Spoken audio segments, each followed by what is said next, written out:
Myliu ūkininkavimą, nes noriu pokyčių. Žmogus turi būti visada pavalgęs. Alkanas žmogus yra labai piktas. Ūkininkavimą mes mylim dėl to, kad matom savo darbo rezultatą.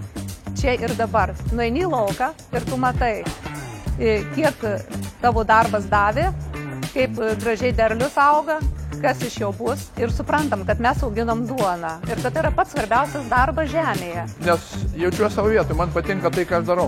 Nu tai broli pasakyk, kodėl tu myli ūkininkavimą?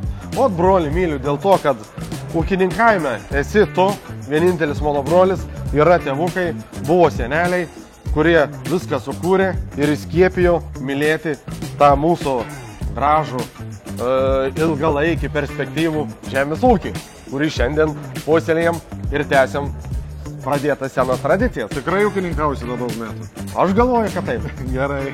Šiaip sudedamųjų dalių, kodėl myliu ūkininkavimą, yra tikrai ne viena, bet pagrindinė gal esu nepririštas prie kitų, esu pats savo rogėse, pats valdaujas. Ir kaip jau gausis, taip gausis. Myliu ūkininkavimą, nes tai yra mano gyvenimo prasme. Aš jaučiuosi radus savo vietą ir iš tikrųjų buvau Vokietijoje 5 metus po studijų. Grįžau į Lietuvą, grįžau į kaimą ir tada supratau, kad aš esu savo vietoj, kurios ieškojau.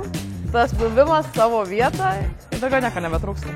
Tai va dėl to turbūt ir myliu, kad esu ten, kur man reikia būti. Mėgstu labai važinėti laukus apžiūrinėti, pastebi, kaip keičiasi viskas, augalai, tuo pačiu pamatai florą, fauną, taip sakant, gyvūnėlius visus, kas tikrai labai žavi, tos laisvė neribojama, tai nepažabota gamta. Be abejo, tai yra sentimentai, kadangi įsikūrėm tėtis tėviškiai, tai pačioje vietoje, kur ir kažkada tai stovėjo pastatai. Čia gal tas labiausiai traukia ir, sakykime, tokias nostalgijas, sakykime. Visa kita paskui ateina savaime, sakykime, nuo darbo požiūrių. Gali save išreikšti labiau tenas, daugiau tos laisvės turėti, būti savarankiškas. Biškai laisvė yra kitokia, iš tikrųjų, žemės ūkė.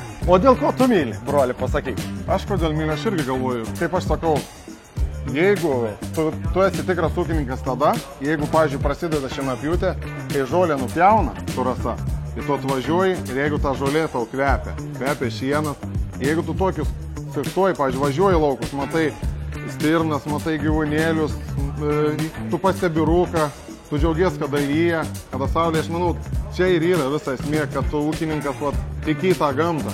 Myliu ūkininkavimą, nes tai yra mano gyvenimas. Tai yra viskas, kur aš jaučiuosi gerai ir kur išreiškiu save pilnavertiškai.